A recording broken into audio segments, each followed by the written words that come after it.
ನಮಸ್ಕಾರ. ಮುಂಬೈ ನ್ಯೂಸ್ ವೀಕ್ಷಕರಿಗೆ ಸ್ವಾಗತ. ನಾನು ಸವಿತಾ ಕುಲಕರ್ಣಿ. ಮುಂಬೈ ಉಪನಗರ ಕಲ್ಯಾಣ ಹೆಸರಾಂತ ಕನ್ನಡ ಭಾಷೆ, ಕಲೆ, ಸಾಹಿತ್ಯ, ಸೇವಾ ಸಂಘಟನೆಯಾಗಿರುವ ಕನ್ನಡ ಸಾಂಸ್ಕೃತಿಕ ಕೇಂದ್ರ ಇದರ ಮಹಿಳಾ ವಿಭಾಗದ ನೇತೃತ್ವದಲ್ಲಿ ಮಾರ್ಚ್ 22ರ ರವಿವಾರ ಸಂಜೆ ಮಹಿಳಾ ದಿನಾಚರಣೆ ವಿವಿಧ ವೈವಿಧ್ಯಮಯ ಸಾಂಸ್ಕೃತಿಕ ಕಾರ್ಯಕ್ರಮಗಳೊಂದಿಗೆ ಕಲ್ಯಾಣ್ ಪೂರ್ವದ ಲೋಕ್ಗ್ರಾಮ್ನ ಲೋಕ್ ಫೆಡರೇಷನ್ ಹಾಲ್ನಲ್ಲಿ ಅತ್ಯಂತ ಸಡಗರದಿಂದ ಜರುಗಿತು. ಕಾರ್ಯಕ್ರಮವು ಭಕ್ತಿಪೂರ್ವಕ ಭಜನೆಯೊಂದಿಗೆ ಆರಂಭಗೊಂಡು ನಂತರ ಸದಸ್ಯರಿಂದ ನೃತ್ಯ ಹಾಗೂ ಸಾಂಸ್ಕೃತಿಕ ವೈವಿಧ್ಯತೆಗಳು ಪ್ರೇಕ್ಷಕರ ಮನಗೆದ್ದವು.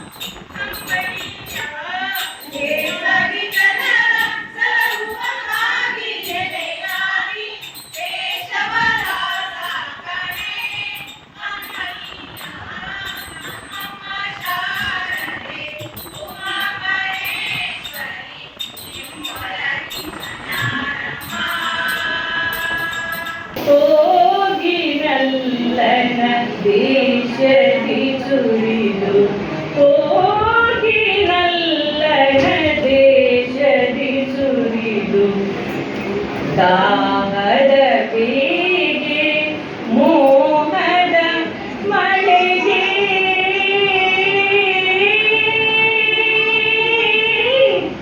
ಕೇಳಿರೆ ಚಕೋರನ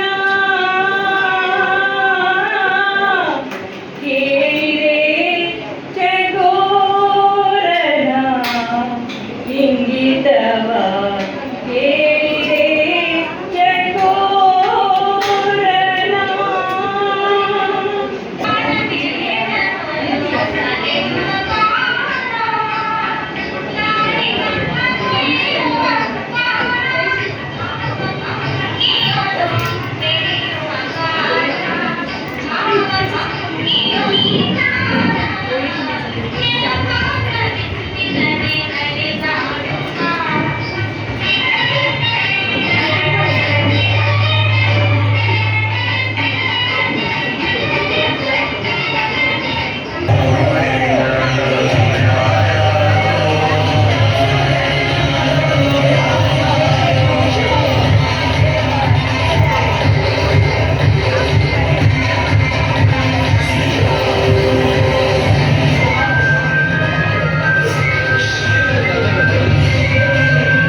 ಕಾರ್ಯಕ್ರಮದ ಪ್ರಮುಖ ಘಟ್ಟವಾಗಿ ಹಿರಿಯ ಲೇಖಕಿ ಶ್ರೀಮತಿ ಶಾರದಾ ಎ ಅಂಚನ್ ಅವರ ಅಧ್ಯಕ್ಷತೆಯಲ್ಲಿ ಹಾಗೂ ಸಂಸ್ಥೆಯ ಉಪಾಧ್ಯಕ್ಷೆ ಸುಲೋಚನಾ ಜೆ ಶೆಟ್ಟಿ ಇವರ ಉಪಸ್ಥಿತಿಯಲ್ಲಿ ಹಾಸ್ಯ ಕವಿಗೋಷ್ಠಿ ನಡೆಯಿತು.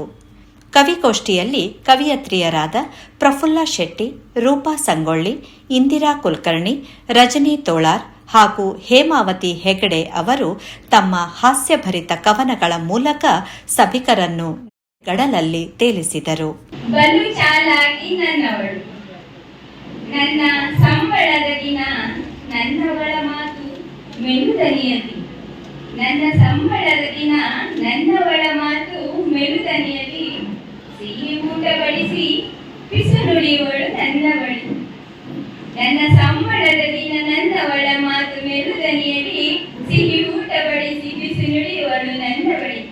ಪಕ್ಕದ ಮನೆ ಪದ್ಮ ಮಾಡಿಸಿದಾಳೆ ಚಿನ್ನದ ಬಳೆ, ಪಕ್ಕದ ಮನೆ ಪದ್ಮ ಮಾಡಿಸಿದಾಳೆ ಚಿನ್ನದ ಬಳೆ, ನಂಗೂ ಈ ಸಲ ಕೊಡ್ತೀರಾ ವಜ್ರದ ಬೆಂಡೋರೆ.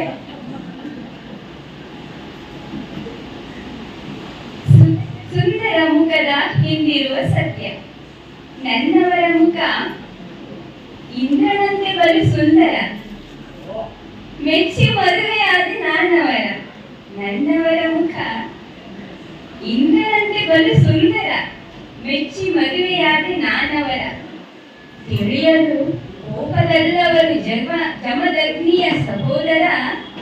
ತಿಳಿಯಲು ಕೋಪದಲ್ಲವರು ಜಮದಗ್ನಿಯ ಸಹೋದರ. ಬ್ರಹ್ಮನಿಗೆ ಹಿಡಿ ಶಾಪ ಹಾಕುತ್ತಾ ಸಾಗಿಸುತ್ತಿದ್ದೇನೆ ಸಂಸಾರ. ಬಂದ ವಯಸ್ಸನ್ನು ಯಾಕೆ ಸ್ವೀಕರಿಸಲ್ಲ? ಹೇರ್ ಡೈ, ಪೌಡರ್, ಲಾಲಿಯಿಂದ ತಾತ್ಕಾಲಿಕ ತರುಣಿಯಂತೆ ಕಾಣಿಸುವುದರತ್ತ ಆಸಕ್ತಿ. ಇವಾಗ ಕಡಿಮೆ ಆಯ್ತೆ ವಯಸ್ಸು? ನನಗೆ ಯಾವಾಗಲೂ ಕಾಡುವ ಪ್ರಶ್ನೆ, ಬಂದ ವಯಸ್ಸನ್ನು ಯಾಕೆ ಸ್ವೀಕರಿಸಲ್ಲ? ಧೈರ್ಯ ಮಾಡಿ ಹೆಂಡತಿಗೊಮ್ಮೆ ಕೇಳಿದೆ, ಮದುವೆ ಫಿಕ್ಸ್ ಮಾಡುವಾಗ ನಿನ್ನ ನಿಜವಾದ ವಯಸ್ಸು ಹೇಳಿದೆಯಾ ಇಲ್ಲವಾ? ಅದಕ್ಕೆ ಅವಳು ಹೆಂಡತಿ ಹೇಳ್ತಾರೆ, ಗತ್ತಲ್ಲೇ ಹೇಳಿದಳು, ಕೇಳಬೇಡಿ ನನ್ನಲ್ಲಿ, ಕೇಳಿ ನನ್ನ ತವರಲ್ಲಿ. ಉತ್ಸಾಹದಿಂದ ಮಾವನಿಗೆ ಕೇಳಿದರೆ ಮಾವ ಇದೇ ಪ್ರಶ್ನೆ ಕೇಳಿದರು ತನ್ನ ಮಡದಿ. ಬೆಚ್ಚಿದ ಅವಳು ಹೇಳಿದಳು, ಗೊತ್ತಿಲ್ಲ ಬಿಡಿ ನನಗೆ, ಬೇಕಿದ್ದರೆ ಕೇಳಿ ತಂದೆಯವರ ಬಳಿ. ಉತ್ತರ ಮಾತ್ರ ಎಲ್ಲೆಲ್ಲೂ ಅದೇ ಆಗಿತ್ತು. ಸಿಗದ ಉತ್ತರಕ್ಕಾಗಿ ಕೊನೆಯ ಪ್ರಯತ್ನ ದೇವರಲ್ಲಿ ಕೇಳಿದೆ. ಅವನು ಹೇಳಿದ್ದು ಹೊಸದೇನೂ ಅಲ್ಲ, ಇನ್ನು ತಿಳಿಯಲಾಗಿಲ್ಲವಂತೆ ಮಹಿಳೆಯರ ಸ್ಪಷ್ಟ ವಯಸ್ಸು. ಕಾರಣ ಎಲ್ಲರ ಉತ್ತರ ಒಂದೇ, ಸರಿದಿಲ್ಲ ಇನ್ನು ವಯಸ್ಸು 16. ಎಲ್ಲರದು ಈ ಪಾಡೆ ಎಂದು ತಿಳಿದ ನಾನು ಈಗ ಹೆಂಡತಿಗೆ ಏನೂ ಕೇಳಲ್ಲ. ಯಾಕೆಂದರೆ ಅವಳು ಏರಿಸಲ್ಲ ವಯಸ್ಸು 16. ಪೇಪರ್ ಹಾಕುವ ನನ್ನ ಕವಿತೆಯ ಪೇಪರ್ ಬೀಸಿ ಒಗೆದು ಓಡಿ ಹೋಗಿದ್ದ. ನನ್ನ ಕವಿತೆಗೆ ನೋವಾಯಿತಾ ಅಂತ ನಾ ಎತ್ತಿಕೊಂಡೆ. ಆಹಾ ಆಹಾ, ನನ್ನ ಕವಿತೆ ಪ್ರಕಟವಾಗಿತ್ತು. ಅದೇ ಖುಷಿಯಲ್ಲಿ ಒಣ ಬೇಲ್ ತಿನ್ನಲು ಮೆಟ್ರೋ ಮನೆಗೆ ಓಡಿದ್ದೆ. ಭಯ್ಯ ಕಲಿಸುತ್ತಿದ್ದ ಪೊಟ್ಟಣದಲ್ಲಿ ನನ್ನ ಕವಿತೆ, ಭಯ್ಯ ಕಲಿಸುತ್ತಿದ್ದ ಪೊಟ್ಟಣದಲ್ಲಿ ನನ್ನ ಕವಿತೆ. ನಿಂಬೆ ರಸ ಹಿಂಡಿದ, ಹಸಿಮೆಣಸಿನಕಾಯಿ ಚಟ್ನಿ ಸುರಿದ. ಸಂಕಟವಾಯಿತು ಸಂಕಟವಾಯಿತು, ಆ ಸಿಂಧಿ ನರುದ್ಯಮ ಪೊಟ್ಟಣದಲ್ಲಿದ್ದ ಬೇರ್ ತಿಂದು ನನ್ನ ಕವಿತೆ ಹರಿದು ತನ್ನ ದಾಡಿ ಮೀಸೆ ಒರೆಸಿಕೊಂಡ. ಅಯ್ಯೋ, ಉಂಡೆ ಮಾಡಿದ, ಬಾಣಂತಿಯ ಅಂಟಿನ ಉಂಡೆ ಮಾಡಿದ. ಕಟ್ಟಿ ಬೀಸಿ ಒಗೆಯುವುದರೊಳಗೆ ನಾನು ಕಿತ್ತುಕೊಂಡೆ. ಸರ್ರನೆ ಆಟೋ ಹಿಡಿದೆ. ಯಾರು ಅದು? ಮುಂಜಾನೆ ಪೇಪರ್ ಸಂಜೆ ರದ್ದಿಗೆ ಹಾಕಿದ್ದು. ಯಾರು ಅದು? ಮುಂಜಾನೆ ಪೇಪರ್ ಸಂಜೆ ರದ್ದಿಗೆ ಹಾಕಿದ್ದು. ಚೀರಿದೆ, ಕೂಗಿದೆ. ನನ್ನ ಕವಿತೆ ಉರಿ ಉರಿ ಅಂತ ಅಳುತ್ತಿತ್ತು. ನನ್ನ ಕವಿತೆಯ ಕೇಳಿ ನಕ್ಕರಿ ಅಂದ್ರ ನೋಡ್ರಿ ಮತ್ತ ನೋಡ್ರಿ ಮತ್ತ. ಬೀಳದೆ ಯಾರಾದರೂ ಸ್ಕೂಟಿ ಕಲಿತಿದ್ದುಂಟೆ, ಅಲ್ಲೇ ವಾಯು ವಿಹಾರ ಮಾಡುತ್ತಿದ್ದ ತಾತ ನಕ್ಕು ಉಲಿಯುವುದೇ. ಕುಕ್ಕಲು ಕೋಳಿಯ ಎದುರೇ ಚೂರಿಯ ಮಸೆಯುವುದೇ. ನಲುಗಿತು ಮನ ಅಲ್ಲಿಗೆ, ನಡುಗಿತು ಸಂಕಲ್ಪ ಮೇಲೆ. ಆಕಾಶವಾಣಿ ನುಡಿದಂತೆ ವೀತಿ ತುಸು ಹೆಚ್ಚಾಗಿ, ವೇಗ ತುಸು ಹೆಚ್ಚಾಗಿ, ಮರುದಿನವೇ ಆಯ ತಪ್ಪಿ ಬಿದ್ದೆ ಡಿವೈಡರ್ ತುದಿಯ ವೃತ್ತಕ್ಕೆ. ಸದ್ದಿಲ್ಲದೆ ಹೋಗಿ ಬುದ್ಧಿ. ಇನ್ನು ಸ್ಕೂಟಿಯ ಸಹವಾಸವೇ ಬೇಡವೆಂದು ತೀರ್ಮಾನಿಸಿದ್ದೇನೋ ಹೌದು. ಏನು ಮಾಡಲಿ, ಹೊಸ ಸ್ಕೂಟಿ ಬಂದು ನಿಂತಿದೆ ಅಮಾಯಕನಂತೆ ಅಪಾರ್ಟ್ಮೆಂಟಿನ ಪಾರ್ಕಿಂಗಿನಲ್ಲಿ, ಗೂಡಿನಿಂದ ಹೊರಬರುವ ನಿರೀಕ್ಷೆಯಲ್ಲಿ. ಏನೇ ಹೇಳಿ ನನ್ನಿಂದಾಗದು. ನಿಮಗೇನಾದರೂ ಸ್ಕೂಟಿ ಬೇಕಿದ್ದರೆ ತಿಳಿಸಿ. ಸ್ಕೂಟಿ ನಡೆಸಲು ಬರುವವರಿಗೆ ನಗಬೇಕನಿಸಿದರೆ ಮನದಲ್ಲೇ ನಕ್ಕು ಬಿಡಿ. ಅಂಜಿಕೆ ಇದ್ದವರು ವಾಟ್ಸಪ್ ಮಾಡಿ ನನಗೆ ತಿಳಿಸಿ. ಜೋರಾಗಿ ನಕ್ಕು ಬಿಡಿ, ಮೆಸೇಜ್ ಕಳಿಸಿ. ಗ್ಯಾಸ್ ಟ್ರಬಲ್ನ ಆಕ್ರಂದನ, ಗ್ಯಾಸ್ ಟ್ರಬಲ್ನ ಆಕ್ರಂದನ. ಬಿಡುಗಡೆಯ ನಿರಾಳತನ, ಬಿಡುಗಡೆಯ ನಿರಾಳತನ.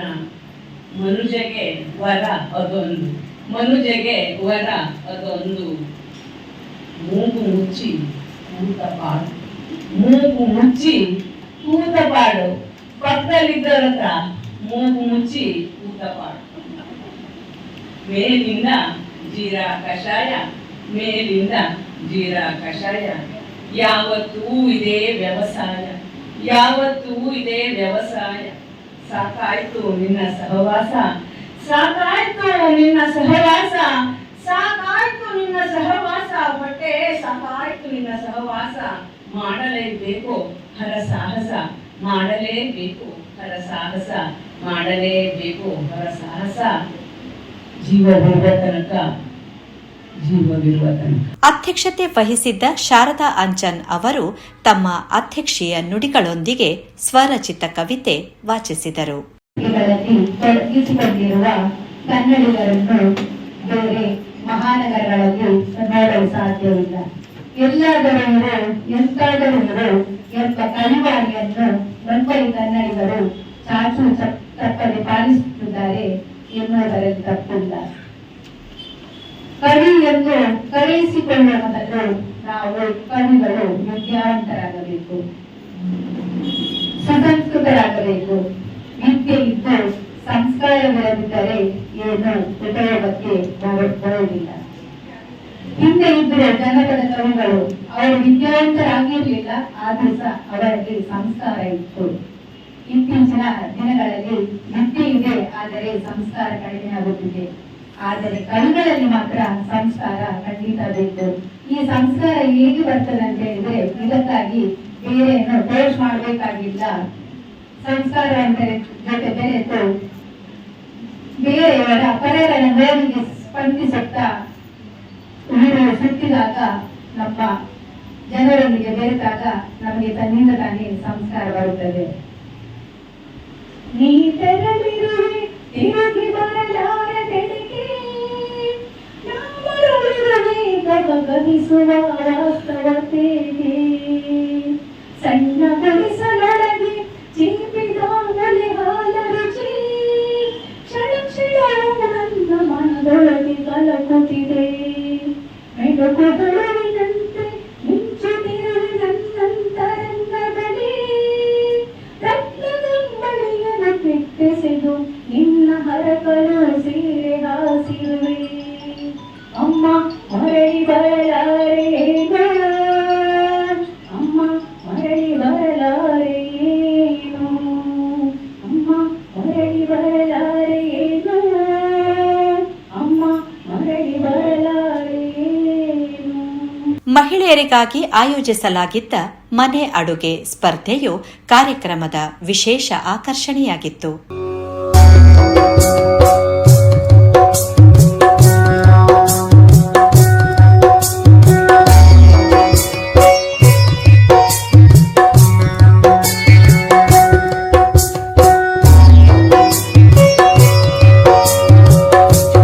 ಕೇಂದ್ರದ ಅಧ್ಯಕ್ಷರಾದ ಶ್ರೀ ಕುಂಠಿನಿ ಪ್ರಕಾಶ್ ಹೆಗಡೆ ಅವರ ಅಧ್ಯಕ್ಷತೆಯಲ್ಲಿ ನಡೆದ ಈ ಕಾರ್ಯಕ್ರಮಕ್ಕೆ ಸ್ಥಳೀಯ ಶಾಸಕಿ ಶ್ರೀಮತಿ ಸುಲಭಾ ಗಣಪತ್ ಗಾಯಕ್ವಾಡ್ ದೀಪ ಪ್ರಜ್ವಲಿಸುವ ಮೂಲಕ ಚಾಲನೆ ನೀಡಿದರು. ಮುಖ್ಯ ಅತಿಥಿ ಡೋಂಬಿವಲಿ ಕರ್ನಾಟಕ ಸಂಘದ ಮಹಿಳಾ ವಿಭಾಗದ ಮಾಜಿ ಕಾರ್ಯಾಧ್ಯಕ್ಷೆ ಶ್ರೀಮತಿ ಸುಷ್ಮಾ ದಿವಾಕರ್ ಶೆಟ್ಟಿ ಇಂದ್ರಾಳಿ, ಗೌರವ ಅತಿಥಿ ಕುಂದಾಪುರ ಬಿಲ್ಲವ ಸೇವಾ ಸಂಘ ಮುಂಬೈ ಇದರ ಮಹಿಳಾ ವಿಭಾಗದ ಕಾರ್ಯಾಧ್ಯಕ್ಷೆ ಶ್ರೀಮತಿ ಸುಶೀಲಾ ಸುರೇಶ್ ಪೂಜಾರಿ ಜತೆ ನೀಡಿದರು.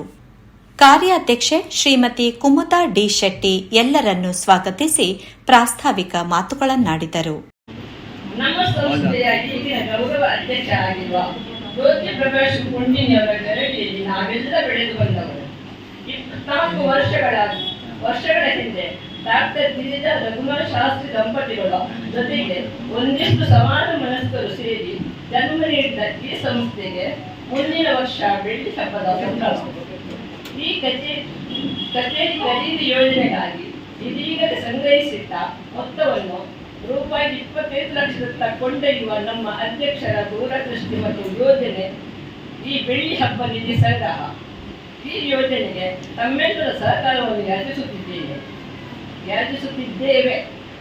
ಭಜನೆ, ಸಂಗೀತ, ಕನ್ನಡ ಅಕ್ಷರಾಭ್ಯಾಸ, ಯಕ್ಷಗಾನ ನೃತ್ಯ ತರಬೇತಿ, ಮಾಸಿಕ ಸಭೆ ನಡೆಸುವರೆ ನಮಗೆ ಉಚಿತ ಸ್ಥಳವಕಾಶ ಛಾಯಾಕಿರಣದ ಪತ್ರಿಕೆಯ ಹವಾನಿಯಂತ್ರಿತ ಕಚೇರಿಯಲ್ಲಿ ಕಳೆದ 9 ವರ್ಷದಿಂದ ದೊರಕುತ್ತಿದೆ ಎಂದು ಹೇಳಲು ಅಭಿಮಾನ ಆಗುತ್ತಿದೆ.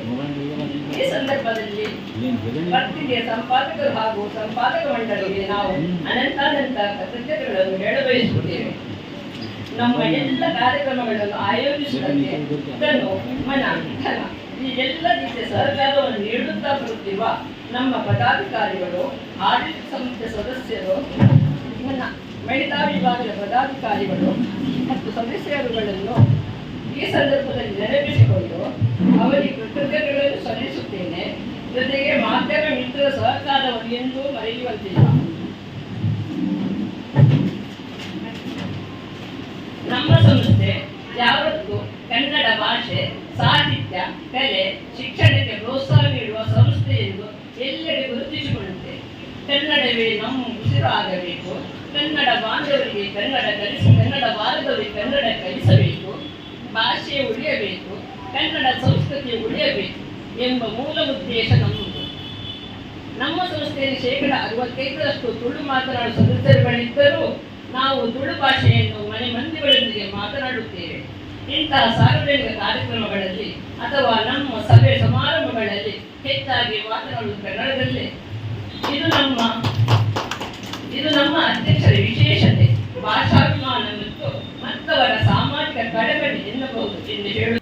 ಈ ಸಂದರ್ಭದಲ್ಲಿ ಸಂಸ್ಥೆಯ ಮಹಿಳಾ ವಿಭಾಗದ ನಿಕಟಪೂರ್ವ ಕಾರ್ಯಾಧ್ಯಕ್ಷೆ ಶ್ರೀಮತಿ ಭಾರತಿ ಭೋಜಾ ಶೆಟ್ಟಿ ಅವರನ್ನು ಮತ್ತು ಹಿರಿಯ ಸದಸ್ಯೆ ಶ್ರೀಮತಿ ಕುಮಾರಿ ವಿಠ್ಠಲ್ ಶೆಟ್ಟಿ ಅವರನ್ನು ಅವರವರ ಪರಿವಾರದ ಸದಸ್ಯರ ಜೊತೆ ಸನ್ಮಾನಿಸಲಾಯಿತು. ಸಂಸ್ಥೆಯ ಎಲ್ಲ ಮಹಿಳಾ ವರ್ಗಕ್ಕೆ ನೀಡಿದ ಗೌರವ ಎಂದು ಭಾವಿಸುತ್ತಾ ಬಹಳ ಪ್ರೀತಿಯಿಂದ ತಮಗೆಲ್ಲರಿಗೂ ಶಿರಸಾವಂದಿಸಿ ಸ್ವೀಕರಿಸುತ್ತಿದ್ದೇನೆ. ಇಲ್ಲಿ ಈ ಸಂಸ್ಥೆಗಾಗಿ ದುಡಿಯುತ್ತಾ ಇರುವ ಅನೇಕ ಹಿರಿಯರು ಇದ್ದಾರೆ. ಅವರಿಗೆ ಸನ್ಮಾನ ಆದ ನಂತರ ನನಗೆ ಸನ್ಮಾನಿಸಿದ್ರೆ ಒಳ್ಳೆಯದಿತ್ತು ಅಂತ ನನ್ನ ಅನಿಸಿಕೆ. ಆದರೆ ಅಧ್ಯಕ್ಷರ ಮಾತಿಗೆ ಬೆಲೆ ಕೊಟ್ಟು ಪ್ರೀತಿಯಿಂದ ಸ್ವೀಕರಿಸಿದ್ದೇನೆ. ನಾನು ಸಂಸ್ಥೆ ಸ್ಥಾಪನೆ ಆದ ದಿನದಿಂದ ಇದರ ಸದಸ್ಯೆಯಾಗಿ ಸಂಸಾರದ ಎಲ್ಲಾ ಜವಾಬ್ದಾರಿಗಳು ಇದ್ದರೂ ಕೂಡ ಹೆಚ್ಚಿನ ಕಾರ್ಯಕ್ರಮಗಳಲ್ಲಿ ಭಾಗವಹಿಸಿದ್ದೇನೆ. ಸಂಸ್ಥೆಗೆ ಸೇರಿದ ನಂತರ ತುಳು ಕನ್ನಡಿಗರ ಪರಿಚಯ ಆಗಿದೆ. ಈ ಸಂಸ್ಥೆ ನನಗೊಂದು ತವರು ಮನೆ ಆಗಿದೆ. ಸಂಘ ಸಂಸ್ಥೆ ಸ್ಥಾಪನೆ ಮಾಡುವುದು ಎಷ್ಟು ಕಷ್ಟವೋ ಹಾಗೆ ಅದನ್ನ ಮುಂದೆ ನಡೆಸಿಕೊಂಡು ಹೋಗುವುದು ತುಂಬಾ ಕಷ್ಟ. ಕಳೆದ 10-20 ವರ್ಷದಿಂದ ನಮ್ಮ ಪ್ರಕಾಶ್ ಕುಂಟಿನಿ ದಂಪತಿಯವರು ತುಂಬಾ ಶ್ರಮ ಪಡುತ್ತಾ ಇದ್ದು ಇಂದು ಉನ್ನತ ಸ್ಥಾನಕ್ಕೆ ತಂದಿದ್ದಾರೆ. ಎಲ್ಲ ಪದಾಧಿಕಾರಿಗಳು ಹಾಗೂ ಮಹಿಳಾ ವಿಭಾಗದ ಸಹಾಯ ಸಹಕಾರ ಇದ್ದರೂ ಕೂಡ ಈ ಇಳಿ ವಯಸ್ಸಿನಲ್ಲಿ ತಮ್ಮ ವೈಯಕ್ತಿಕ ಕೆಲಸದ ಜೊತೆಗೆ ನಮ್ಮ ಸಂಸ್ಥೆಗೆ ದುಡಿಯುತ್ತಿದ್ದಾರೆ. ಶಿಸ್ತಿನ ಶಿಪಾಯಿ, ಸರಳ ಸಜ್ಜನ, ನೇರ ನುಡಿಯವರಾದ ನಮ್ಮ ಅಧ್ಯಕ್ಷರು ಸಂಸ್ಥೆಯ ಏಳಿಗೆಗಾಗಿ ತುಂಬಾ ಮುಂದಾಲೋಚನೆ ಇಟ್ಟುಕೊಂಡು ಕೆಲಸ ಮಾಡುತ್ತಿದ್ದಾರೆ. ಎಲ್ಲರೂ ಅವರಿಗೆ ಸಲಹೆ ಸಹಕಾರ ನೀಡಿ ಇನ್ನೂ 10 ವರ್ಷ ಈ ಸಂಸ್ಥೆಯನ್ನು ಮುಂದೆ ನಡೆಸಿಕೊಂಡು ಹೋಗುವಂತೆ ಶಕ್ತಿ, ಆರೋಗ್ಯ ಭಾಗ್ಯವನ್ನು ಆ ದೇವರು ಅವರಿಗೆ ಕರುಣಿಸಲಿ ಅಂತ ಬೇಡಿಕೊಳ್ಳುತ್ತಿದ್ದೇನೆ. ಇದೇ ಸಂದರ್ಭದಲ್ಲಿ ಸ್ಕೇಟಿಂಗ್ ಓಟದಲ್ಲಿ ಏಷಿಯನ್ ಬುಕ್ ಆಫ್ ರೆಕಾರ್ಡ್ಸ್ ಸಾಧಕಿ, ಸಂಸ್ಥೆಯ ಸದಸ್ಯೆ ಕಾಂತಿ ಹರೀಶ್ ಶೆಟ್ಟಿ ಅವರ ಸುಪುತ್ರಿ ಕುಮಾರಿ ಖುಷಿ ಹರೀಶ್ ಶೆಟ್ಟಿ ಅವರಿಗೆ ಪ್ರತಿಭಾ ಪುರಸ್ಕಾರ ನೀಡಿ ಅಭಿನಂದಿಸಲಾಯಿತು. ಮುಖ್ಯ ಅತಿಥಿ ಶ್ರೀಮತಿ ಸುಷ್ಮಾ ದಿವಾಕರ್ ಶೆಟ್ಟಿ ಇಂದ್ರಾಳಿ ಹಾಗೂ ಗೌರವ ಅತಿಥಿ ಮುಂಬೈ ಬಿಲ್ಲವ ಸೇವಾ ಸಂಘದ ಮಹಿಳಾ ಸಂಪದದ ಕಾರ್ಯಾಧ್ಯಕ್ಷೆ ಶ್ರೀಮತಿ ಸುಶೀಲಾ ಸುರೇಶ್ ಪೂಜಾರಿ ಅವರು ಮಹಿಳೆಯರ ಸಾಧನೆಯ ಬಗ್ಗೆ, ಈಗಿರುವ ಅವಕಾಶಗಳ ಬಗ್ಗೆ, ಸಮಾನ ಹಕ್ಕು, ಗೌರವದ ಬಗ್ಗೆ, ಸಬಲೀಕರಣದ ಬಗ್ಗೆ ಸ್ಫೂರ್ತಿದಾಯಕ ಮಾತುಗಳನ್ನಾಡಿ ಪುರುಷರಿಗೆ ಗೌರವ ನೀಡುವ ಸಂಪ್ರದಾಯವನ್ನು ಬಿಟ್ಟು ನಾವು ಎಂದೆಂದಿಗೂ ಬದುಕುವಂತಿಲ್ಲ. ನಾವೆಲ್ಲ ಅವರ ಬೆನ್ನೆಲುಬು ಆಗಿಯೇ ಇರೋಣ ಎಂದು ತಮ್ಮ ಮನದಾಳದ ಮಾತುಗಳನ್ನು ವ್ಯಕ್ತಪಡಿಸಿದರು. ಪುರುಷರಿಗೆ ಅವರ ಯಶಸ್ಸಿಗೆ ಕಾರಣ ಹೆಣ್ಮಕ್ಕಳಂತ. ಆದ್ರೆ ಇವತ್ತು ನಾವು ಧೈರ್ಯದಲ್ಲಿ ಹೇಳಬಹುದು, ಒಂದು ಹೆಣ್ಣಿನ ಯಶಸ್ಸಿಗೆ ಅದರ ಕಾರಣ ಪುರುಷರಿಗೆ ಅಂತ ಹೇಳಬಹುದು. ಹಿಂದೆ ನಮಗೆ ಯಾವುದೇ ಸ್ವಾತಂತ್ರ್ಯ ಇರಲಿಲ್ಲ. ನಾವು ಕೇವಲ ಮಕ್ಕಳನ್ನು ಹೆತ್ತು ಗಂಡ, ಮನೆ, ಕೆಲಸ ಇಷ್ಟೆಲ್ಲ ನಮ್ಮ ಪ್ರಪಂಚವಾಗಿತ್ತು. ಇಂದು ಕಾಲ ಬದಲಾಗಿದೆ. ನಮಗೆಲ್ಲರಿಗೂ ತಿಳಿದಿದೆ ಎಷ್ಟು ಸ್ವಾತಂತ್ರ್ಯ ಸಿಕ್ಕಿದೆ ಅಂದ್ರೆ ಪುರುಷರ ಸಮಾನವಾಗಿ ನಾವು ಬಂದು ನಿಂತಿದ್ದೇವೆ. ಹಿಂದೆ ಹೆಣ್ಣು ಹುಟ್ಟಿದ್ರೆ ಅದು ಮನೆಗೆ ಅವಳೊಬ್ಬಳು ದಲಿತ ಅನ್ನುತ್ತಿದ್ದರು. ಇಂದು ಹೆಣ್ಣು ಮಕ್ಕಳಿಗಾಗಿ ಕಾತೊರೆಯುತ್ತಾರೆ. ಸ್ತ್ರೀಯರು ಇಂದು ಪೈಲಟ್ ಆಗಿ ಗಗನದಲ್ಲಿ ಹಾರುತ್ತಿದ್ದಾರೆ. ಮೀನಿನಂತೆ ಸಮುದ್ರದ ಆಳಕ್ಕೆ ಹೋಗಿ ಸ್ವಿಮ್ಮಿಂಗ್ ಪಂದ್ಯದಲ್ಲಿ ವರ್ಲ್ಡ್ ರೆಕಾರ್ಡ್ ಮಾಡುತ್ತಿದ್ದಾರೆ. ದೇಶದ ಸೈನ್ಯಕ್ಕೆ ಸೇರಿ ದೇಶದ ಗಡಿಯನ್ನು ಕಾಯುವ ರಕ್ಷಕರಾಗಿದ್ದಾರೆ. ಕವಿಗಳು ಮಹಿಳೆಯನ್ನು ಇಳೆಗೆ ನವದುರ್ಗೆಗೆ ಹೋಲಿಸಿದ್ದಾರೆ. ಮಾತೆ ನವದುರ್ಗೆಯಂತೆ 9 ಕೈಗಳು ಇರದಿದ್ದರೂ 2 ಕೈಗಳಲ್ಲಿ 9 ಕೆಲಸಗಳನ್ನು ಒಂದೇ ಸಲ ಮಾಡಿ ಮುಗಿಸಬಲ್ಲ ಜಾಣೆ ಈಕೆ. ಇಳೆಯಂತೆ ಕ್ಷಮಾಗುಣವುಳ್ಳ ಈಕೆ ಸಂಸಾರದ ಆಧಾರ ಸ್ತಂಭ. ಇಂದು ಈ ವೇದಿಕೆಯಲ್ಲಿ ಕೆಲವು ಸಾಧಕರನ್ನು ಗುರುತಿಸಿ ಸನ್ಮಾನಿಸಿದರು. ತುಂಬಾ ಸಂತೋಷವಾಯಿತು. ಒಬ್ಬಳು ಮಹಿಳೆಯಾಗಿ ಹೇಳ ಬಯಸಿದರೆ, ಇಂದಿನ ಮಹಿಳೆ ಮನೆಗೆ ಮಾತ್ರ ಸೀಮಿತವಲ್ಲ. ಅವಳು ಸಮಾಜದ ಪ್ರತಿಯೊಂದು ಕ್ಷೇತ್ರದಲ್ಲಿ ತನ್ನ ಗುರುತು ಮೂಡಿಸಿದ್ದಾಳೆ. ಶಿಕ್ಷಣ, ಉದ್ಯೋಗ, ಕಲೆ, ಕ್ರೀಡೆ ಎಲ್ಲೆಡೆ ತನ್ನ ಸಾಮರ್ಥ್ಯವನ್ನು ತೋರಿಸುತ್ತಿದ್ದಾಳೆ. ಆದರೆ ಇನ್ನು ಕೆಲವು ಸವಾಲುಗಳು ನಮ್ಮ ಮುಂದೆ ಇದೆ. ಅವುಗಳನ್ನು ನಾವು ಒಟ್ಟಾಗಿ ಎದುರಿಸಬೇಕು. ಮಹಿಳೆಗೆ ಗೌರವ, ಸಮಾನತೆ ಮತ್ತು ಸುರಕ್ಷತೆ ನೀಡುವುದು ನಮ್ಮ ಎಲ್ಲರ ಜವಾಬ್ದಾರಿ. ಹೆಣ್ಣನ್ನು ಗೌರವಿಸಿದ ಮನೆ ಬೆಳೆಯುತ್ತದೆ, ಹೆಣ್ಣನ್ನು ಉತ್ತೇಜಿಸಿದ ಸಮಾಜ ಬೆಳಗುತ್ತದೆ. ಈ ವೇದಿಕೆಯಿಂದ ನಾನೊಬ್ಬಳು ಮಹಿಳೆಯಾಗಿ ಎಲ್ಲರಿಗೂ ವಿನಂತಿಸಿಕೊಳ್ಳುತ್ತೇನೆ. ಮಹಿಳೆಯರ ಕನಸಿಗೆ ಬೆಂಬಲ ನೀಡಿ, ಅವಳ ಶಕ್ತಿಗೆ ಗೌರವ ನೀಡಿ, ಅವಳ ಸಾಧನೆಗೆ ಕೈ ಜೋಡಿಸಿ. ಕೊನೆಗೆ ಒಂದು ಚಿಕ್ಕ ಮಾತು ಹೇಳಲು ಬಯಸುತ್ತೇನೆ. ಹೆಣ್ಣು ಬೆಳಗಿದರೆ ಮನೆ ಬೆಳಗುತ್ತದೆ, ಮನೆ ಬೆಳಗಿದರೆ ದೇಶ ಬೆಳಗುತ್ತದೆ. ಅಡುಗೆ ಸ್ಪರ್ಧೆಯ ತೀರ್ಪುಗಾರರಾಗಿ ಸಹಕರಿಸಿದ ರವಿ ರಾವ್ ಮತ್ತು ಸರಿತಾ ರಾವ್ ದಂಪತಿಗಳನ್ನು ಗೌರವಿಸಲಾಯಿತು. ಛಾಯಾಕಿರಣ ಪತ್ರಿಕೆಯ ಪ್ರಾಯೋಜಕತ್ವದಲ್ಲಿ ಅಡುಗೆ ಸ್ಪರ್ಧೆಯಲ್ಲಿ ಭಾಗವಹಿಸಿದ ಸ್ಪರ್ಧಿಗಳೆಲ್ಲರನ್ನೂ ಗೌರವಿಸಿ ನೆನಪಿನ ಕಾಣಿಕೆ ನೀಡಿ ಅಭಿನಂದಿಸಲಾಯಿತು.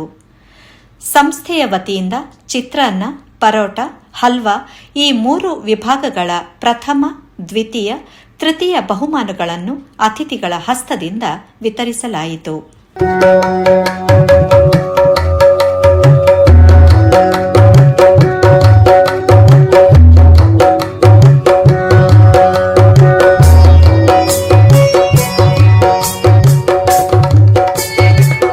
ಬಹುಮಾನ ವಿಜೇತರುಗಳ ಯಾದಿಯನ್ನು ತೀರ್ಪು ನೀಡಿದ ಸರಿತಾ ರಾವ್ ಅವರೇ ಸ್ವಯಂ ಘೋಷಣೆ ಮಾಡಿದರು. ಅಧ್ಯಕ್ಷೀಯ ಭಾಷಣ ಮಾಡಿದ ಶ್ರೀ ಕುಂಠಿನಿ ಪ್ರಕಾಶ್ ಹೆಗಡೆ ಅವರು ಮಹಿಳೆಯರು ಸಂಘಟಿತರಾಗಿ ಕನ್ನಡ ಭಾಷೆ ಮತ್ತು ಸಂಸ್ಕೃತಿಯನ್ನು ಉಳಿಸಿ ಬೆಳೆಸುವಲ್ಲಿ ಶ್ರಮಿಸಬೇಕು ಎಂದು ಕರೆ ನೀಡಿದರು. ಎಲ್ಲ ಇಲ್ಲಿರುವಂತ ನೀವೆಲ್ಲ ದೇವತೆಗಳೇ. ಯಾರು ಇಲ್ಲಿ ಮಹಿಳೆಯರಂತ ನಾನು ಹೇಳಿಕೆ ಬಯಸುವುದು, ನೀವೆಲ್ಲ ದೇವಿ ಸ್ವರೂಪಿಣಿಗಳಂತ ಹೇಳಿಕೆ ನಾನು ಇಚ್ಛೆ ಪಡ್ತೇನೆ. ಎಲ್ಲಿ ಮಹಿಳೆಯರಿಗೆ ಗೌರವ ಇಲ್ವಾ ಆ ಮನೆಯಲ್ಲಿ ಯಾವತ್ತೂ ಒಂದು ನೆಮ್ಮದಿ ಇಲ್ಲ ಅಂತ ಎಣಿಸ್ಕೊಳ್ಳಿ. ಪ್ರತಿ ಮನೆಯಲ್ಲೂ ಅಷ್ಟೇ, ಮಹಿಳೆಗೆ ಮೊದಲು ನಾವು ಗೌರವ ಕೊಟ್ಟರೆ ಅಲ್ಲಿ ಶಾಂತಿ 100% ಸಿಗ್ತದೆ. ಆ ದೇವರನ್ನ ಕಾಣೋದಕ್ಕೆ ನಮ್ಮ ಮಹಿಳೆಯರು ಪ್ರಾಮುಖ್ಯ. ಈಗಿನ ಮಹಿಳೆಯರು ಸ್ವಲ್ಪ ಬದಲಾವಣೆ ಆಗಿರ್ಬೋದು, ಅದು ಪ್ರಶ್ನೆ ಬೇರೆ. ಆದ್ರೆ ಸಮಾನತೆ ಬೇಕೇ ಬೇಕು. ಸಮಾನತೆ ಯಾಕೆ ಬೇಕು? ಎಲ್ಲ ಪುರುಷರ ರಾಜಭಾರ ನಡೀತದ? ಇಲ್ಲ, ಸಾಧ್ಯನೇ ಇಲ್ಲ. ಪುರುಷರು, ಒಂದು ಹೆಣ್ಣು, ಒಂದು ಗಂಡು, ಇಬ್ಬರು ಒಂದು ನಾಣ್ಯದ 2 ಮುಖ ಇದ್ದಂತೆ. ಅವರಿಲ್ಲದ್ರೆ ನಾವಿಲ್ಲ, ನಾವಿಲ್ಲದೆ ಅವರಿಲ್ಲ. ಹಾಗೆ ನಾವು ಸಮಾನತೆನ ನಾವು ಕಂಡುಕೊಳ್ಬೇಕು ಈ ಬದುಕಿನಲ್ಲಿ. ಇಲ್ಲಿದ್ರೆ ಸಮಾಜ ಬೆಳೆಯುವುದಕ್ಕೆ ಸಾಧ್ಯ ಇಲ್ಲ. ಪೇಟೆ ಬಂದ ನೋಡಿದೆ ಅಂತ ಹೇಳಿದ್ರೆ ಏನಾಯ್ತು? ನಮ್ಗೇನು ಕನ್ನಡ ಬರಲಿಲ್ಲ, ಮಕ್ಕಳಿಗೆ ಸ್ವಲ್ಪ ಕನ್ನಡ ಕಲಿಸಿ. ಮನೆಯ ಕನ್ನಡ ಮಾತಾಡಿ ಅಂತ ಹೇಳ್ತಾ ಇರ್ತೇನೆ. ಜೊತೆಗೆ ನಾನು ಕನ್ನಡವನ್ನ ಬೆಳೆಸಬೇಕು ಅನ್ನೋ ಉದ್ದೇಶದಿಂದ ನಮ್ಮ ಸಂಸ್ಥೆಯಲ್ಲಿ ಜಾಗ ಇಲ್ಲ ನಮ್ಮ ಹತ್ರ. ನನ್ನ ಕಚೇರಿಯಲ್ಲೇ ನಾನು ಕನ್ನಡ ಸಾಂಸ್ಕೃತಿಕ ಕೇಂದ್ರಕ್ಕೆ ಒಂದು ಸ್ಥಳಾವಕಾಶವನ್ನ ಕೊಟ್ಟಿದ್ದೇನೆ. ಇಲ್ಲಿ ಭಜನೆ ಕಾರ್ಯಕ್ರಮವನ್ನ, ಭಜನೆ ತರಬೇತಿಯನ್ನ ನಾವು ಆರಂಭ ಮಾಡಿದ್ದೇವೆ. ಇದೀಗಲೇ ನಾವು ಕನ್ನಡ ತರಬೇತಿಯನ್ನ ಆರಂಭ ಮಾಡಬೇಕು ಅಂತ ಒಂದು ನಿಶ್ಚಯವನ್ನ ಕೂಡ ಮಾಡಿದ್ದೇವೆ. ಜೊತೆಗೆ ನೃತ್ಯ ತರಬೇತಿ ಮತ್ತು ಸಂಗೀತ ತರಬೇತಿಯನ್ನ ಕೊಡಬೇಕು ಅಂತ ನಮ್ಮ ಯೋಜನೆ ಇದೆ. ಜೊತೆಗೆ ಇನ್ನು ಮುಂಬರುವ ವರ್ಷದಲ್ಲಿ ನಮ್ಮ 25ನೇ ವರ್ಷದ ಒಳಗೆ 25ರ ಸಂಭ್ರಮ ಇದೆ. ಈ ಸಂಭ್ರಮಕ್ಕೆ ಒಂದು 25 ಲಕ್ಷ ರೂಪಾಯಿ ಜಮಾ ಮಾಡಿ ಇಡಬೇಕು ಈ ಸಂಸ್ಥೆಗೆ ಅಂತ ನನ್ನೊಂದು ದೂರದೃಷ್ಟಿ ಇದೆ. ಈ ದೂರದೃಷ್ಟಿಯ ಯೋಜನೆಗೆ ನಿಮ್ಮೆಲ್ಲರ ಸಹಕಾರ ಇರಲಿ ಅಂತ ಹೇಳ್ತಾ, ಮತ್ತೊಂದು ವಿಷಯ ನಾವು ಓದಿ ಹೋಗಿದೆ. ಮಹಿಳೆಯರ ಸಾಧನೆ ಬಗ್ಗೆ ನಾನು ಹೇಳಬೇಕು. ನಿಜವಾಗಿ ನಾವು ಮಹಿಳೆಯರು ದುಡಿತೇವೆ. ಈ ಇಂಥ ಮಹಿಳಾ ಕಾರ್ಯಕ್ರಮದಲ್ಲಿ ನಾವು ಮಹಿಳೆಯರು ಮಾಡುವಂತ ಬೇಡವಾದ ಕೆಲಸಗಳನ್ನೇ ಎತ್ತಿ ಹಿಡಿದು ನಾವು ಯಾವತ್ತೂ ಹೇಳ್ಬಾರ್ದು. ನಾವು ಧನಾತ್ಮಕ ವಿಚಾರಗಳನ್ನೇ ನಾವು ಎತ್ಕೊಳ್ಳೋಣ. ಋಣಾತ್ಮಕ ವಿಚಾರಗಳು ನಮಗೆ ಬೇಡ. ಮಹಿಳಾ ದಿನಾಚರಣೆ ದಿವಸ ಧನಾತ್ಮಕ ವಿಚಾರಗಳನ್ನೇ ನಾವು ಉಲ್ಲೇಖ ಮಾಡಬೇಕು. ಧನಾತ್ಮಕ ವಿಚಾರಗಳ ಬಗ್ಗೆ ಚರ್ಚೆ ಮಾಡಬೇಕು. ಮಹಿಳೆಯರ ಸಾಧನೆಗಳ ಬಗ್ಗೆ ನಾವು ಚರ್ಚೆ ಮಾಡಿಕೊಂಡು ಅವರಿಗೆ ಪ್ರೇರಣಾ ಶಕ್ತಿಯಾಗಿ ನಾವು ನಿಲ್ಲಬೇಕು. ಅವ್ರು ಮಾಡಿದ ತಪ್ಪುಗಳನ್ನು ನಾವು ಎತ್ತಿ ಹಿಡಿಯೋದು ಬೇಡ ಅಂತ ನಾನು ಹೇಳ್ತಾ ಇದ್ದೇನೆ. ಜೊತೆಗೆ ನೀವು ಬೇರೆ ಅಲ್ಲ, ನಾವು ಗಂಡಸರು ಬೇರೆ ಅಲ್ಲ. ನೀವು ಇದ್ರೆ ನಾನಿದ್ದೇವೆ, ನಾನಿದ್ರೆ ನೀವಿದ್ದೇವೆ. ಎಲ್ಲ ಜೊತೆಯಾಗಿ ಮುಂದೆ ಸಾಗೋಣ. ಸಂಪೂರ್ಣ ಕಾರ್ಯಕ್ರಮವನ್ನು ಸಮಿತಿಯ ಸದಸ್ಯೆ ಸರೋಜಾ ಶ್ರೀಕಾಂತ್ ಅಮಾತಿ ನಿರೂಪಿಸಿದರು. ಭಾರತಿ ಬಿ ಶೆಟ್ಟಿ, ಜಯಶ್ರೀ ಶೆಟ್ಟಿ, ಮಮತಾ ಅಮೀನ್, ವನಜಾಕ್ಷಿ ಜಿಗಳೂರು, ಗಿರಿಜಾ ಸೋಗಲದ ಅತಿಥಿಗಳ ಮತ್ತು ಸನ್ಮಾನಿತರ ಪರಿಚಯ ಪತ್ರ ವಾಚಿಸಿದರು. ವೇದಿಕೆಯಲ್ಲಿ ಅತಿಥಿಗಳು ಮತ್ತು ಅಧ್ಯಕ್ಷರ ಜೊತೆ ಗೌರವ ಅಧ್ಯಕ್ಷೆ ಜ್ಯೋತಿ ಪ್ರಕಾಶ್ ಹೆಗಡೆ, ಮಹಿಳಾ ಕಾರ್ಯಾಧ್ಯಕ್ಷೆ ಕುಮುದಾ ಧನಂಜಯ್ ಶೆಟ್ಟಿ, ಉಪ ಕಾರ್ಯಾಧ್ಯಕ್ಷೆ ಗಿರಿಜಾ ಸೋಗಲದ, ಕೋಶಾಧಿಕಾರಿ ವನಜಾಕ್ಷಿ ಜಿಗಳೂರ್, ಜತೆ ಕಾರ್ಯದರ್ಶಿ ಜಯಶ್ರೀ ಶೆಟ್ಟಿ, ಜತೆ ಕೋಶಾಧಿಕಾರಿ ಕಸ್ತೂರಿ ಶೆಟ್ಟಿ ಉಪಸ್ಥಿತರಿದ್ದರು. ಕಸ್ತೂರಿ ಶೆಟ್ಟಿ ಅವರ ವಂದನಾರ್ಪಣೆಯ ನಂತರ ರಾಷ್ಟ್ರಗೀತೆಯೊಂದಿಗೆ ಈ ಸಂಭ್ರಮ ಮುಕ್ತಾಯಗೊಂಡಿತು. ಒಟ್ಟಾರೆಯಾಗಿ ಕನ್ನಡ ಸಾಂಸ್ಕೃತಿಕ ಕೇಂದ್ರ ಕಲ್ಯಾಣ್ ಇವರು ಆಯೋಜಿಸಿದ ಈ ಮಹಿಳಾ ದಿನಾಚರಣೆ ಕೇವಲ ಒಂದು ಸಂಭ್ರಮಾಚರಣೆಯಾಗಿ ಉಳಿಯದೆ ಕನ್ನಡದ ಸಂಸ್ಕೃತಿಯ ಬೇರುಗಳನ್ನು ಗಟ್ಟಿಗೊಳಿಸುವ ನಿಟ್ಟಿನಲ್ಲಿ ಒಂದು ಪ್ರಮುಖ ಹೆಜ್ಜೆಯಾಯಿತು. ಕವಿಗೋಷ್ಠಿಯ ನಗೆಯ ಅಲೆಗಳು, ಸಾಧಕಿಯರ ಸನ್ಮಾನ ಹಾಗೂ ಅಡಿಗೆ ಸ್ಪರ್ಧೆಯ ಸಂಭ್ರಮದ ನಡುವೆ ಕನ್ನಡವನ್ನು ಉಳಿಸಿ ಬೆಳೆಸೋಣ ಎಂಬ ಅಧ್ಯಕ್ಷರ ಆಶಯ ಎಲ್ಲರಲ್ಲೂ ಹೊಸ ಚೈತನ್ಯ ಮೂಡಿಸಿತು. ಕಲ್ಯಾಣ್ನಲ್ಲಿ ಕನ್ನಡದ ಮಹಿಳೆಯರು ಸಾಂಸ್ಕೃತಿಕವಾಗಿ ಸಂಘಟಿತರಾಗಿ ಹಬ್ಬದ ವಾತಾವರಣ ನಿರ್ಮಿಸಿದ ರೀತಿ ನಿಜಕ್ಕೂ ಶ್ಲಾಘನೀಯ. ಇನ್ನಂಜಯ್ ಜಯರಾಮ್, ಮುಂಬೈ ನ್ಯೂಸ್ಗಾಗಿ. ನಾನು ಸವಿತಾ ಕುಲಕರ್ಣಿ. ಮತ್ತಷ್ಟು ಸುದ್ದಿಗಳೊಂದಿಗೆ ಮತ್ತೆ ಭೇಟಿಯಾಗೋಣ. ನಮಸ್ಕಾರ. Madonna,